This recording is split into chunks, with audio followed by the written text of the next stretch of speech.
بسم اللہ الرحمن الرحیم۔ السلام علیکم محترم ناظرین، قصص الاسلام 0.2 میں خوش آمدید۔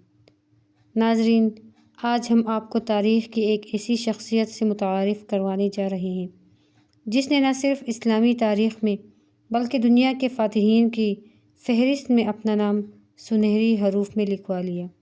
وہ بہادر جس نے ہندوستان کے دروازے کھولے، وہ فرمانروا جس کی ہیبت سے دشمن کانپ اٹھتے، اور وہ سلطان جو علم و ادب کا بھی دل دادا تھا۔ جی ہاں، ہم بات کر رہے ہیں سلطان محمود غزنوی کی، جس کی تلوار سے تاریخ کے صفحات لرز اٹھے تھے۔ سلطان محمود غزنوی سن 971 عیسوی میں پیدا ہوئے۔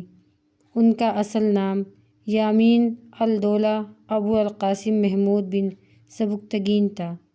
وہ غزنوی سلطنت کے بانی سبکتگین کا بیٹا تھا۔ سلطان محمود غزنوی کا بچپن بہادری اور جنگی مہارت کے سائے میں گزرا۔ والد نے بچپن ہی سے انہیں عسکری تربیت دی اور نوجوانی میں ہی اس کے جوہر کھلنے لگے۔ سلطنت کا قیام سن 998 میں جب ان کے والد سبکتگین کا انتقال ہوا تو محمود نے حکومت کی باغ دوڑ سنبھالی۔ جیسے ہی تخت پر بیٹھے، اپنے دشمنوں کو نیست و نابود کرنے کا عزم کیا۔ اس نے سب سے پہلے اپنے سوتیلے بھائی کو شکست دے کر مکمل اقتدار حاصل کر لیا اور غزنوی سلطنت کو وسعت دی۔ ہندوستان پر حملے۔ ناظرین، محمود غزنوی کی شخصیت کا سب سے نمایاں پہلو ان کے ہندوستان پر لگاتار 17 حملے تھے۔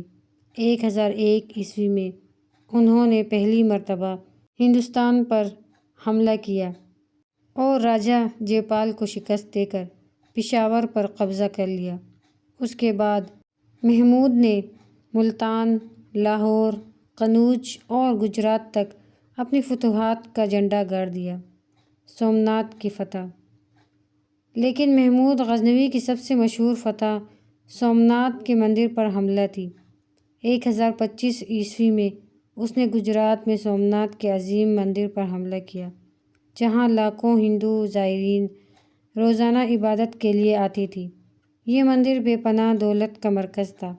تاریخ میں لکھا ہے کہ جب سلطان نے مندر کو توڑنے کا حکم دیا تو ہندو پجاریوں نے دولت کے انبار سلطان کے قدموں میں ڈال دیے اور درخواست کی کہ مندر کو نہ توڑا جائے، لیکن سلطان نے فرمایا، میں بت شکن بننے آیا ہوں، بت فروش نہیں، اور اس نے اپنے ہاتھوں سے مندر کے سب سے بڑے بت کو توڑا اور سارا خزانہ اپنے دارالحکومت غزنی لے گیا۔ محمود غزنوی صرف ایک فاتح ہی نہیں بلکہ علم و ادب کا بھی شیدائی تھا۔ اس کے دربار میں مشہور فارسی شاعر فردوسی تھا جس نے شاہنامہ لکھا۔ اسی طرح البیرونی جیسا عظیم سائنسدان بھی سلطان کے دربار میں موجود تھا۔ کہا جاتا ہے کہ ایک دن سلطان محمود غزنوی نے اپنے ایک دانشمند وزیر سے کہا، میں چاہتا ہوں کہ تم میرے لیے ایک ایسی بات لکھو جو اگر میں خوشی میں پڑھوں تو مجھے حقیقت یاد آ جائے اور اگر میں غم میں پڑھوں تو مجھے صبر آ جائے۔ وزیر نے سوچا اور پھر سلطان کی انگوٹھی پر یہ الفاظ لکھوا دیے، یہ وقت بھی گزر جائے گا۔ یہ عبارت بعض روایت میں یہ بھی گزر جائے گا کے طور پر ملتی ہے۔ یہ چھوٹے مگر گہرے الفاظ تھے جو زندگی کی حقیقت کو بیان کرتے ہیں۔ جب سلطان خوش ہوتا اور انگوٹھی پر یہ جملہ دیکھتا تو اسے یاد آتا کہ دنیا کی خوشیاں مستقل نہیں رہتی، لہٰذا غرور نہیں کرنا چاہیے، اور جب وہ کسی مشکل میں ہوتا تو یہ الفاظ اسے صبر اور حوصلہ دیتے، کیونکہ ہر پریشانی کا وقت بھی ختم ہو جاتا ہے۔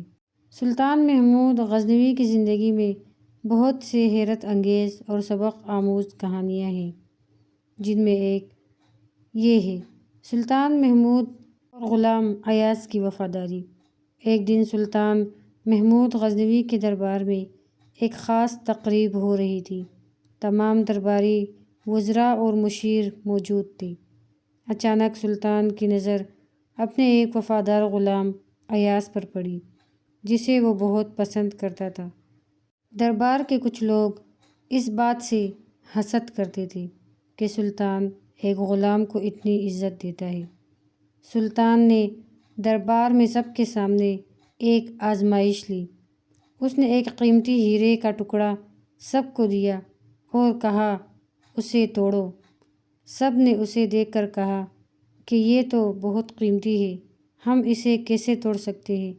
مگر جب ہیرے کا ٹکڑا ایاز کے ہاتھ میں آیا تو اس نے فوراً اسے زمین پر پٹخ دیا اور توڑ دیا۔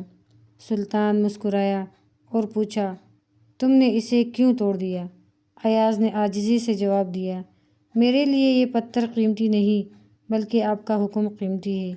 میں نے قیمتی چیز نہیں توڑی بلکہ اپنے بادشاہ کے حکم پر عمل کیا ہے۔ یہ سن کر سلطان محمود نے کہا، یہی وجہ ہے کہ میں ایاز پر سب سے زیادہ بھروسہ کرتا ہوں، کیونکہ اس کی وفاداری دولت سے زیادہ قیمتی ہے۔ سلطان محمود اور درویش کی نصیحت۔ کہتے ہیں کہ ایک بار سلطان محمود ایک درویش سے ملا۔ درویش نے سلطان سے کہا، اے بادشاہ، کیا تم چاہتے ہو کہ تمہاری بادشاہت ہمیشہ رہے؟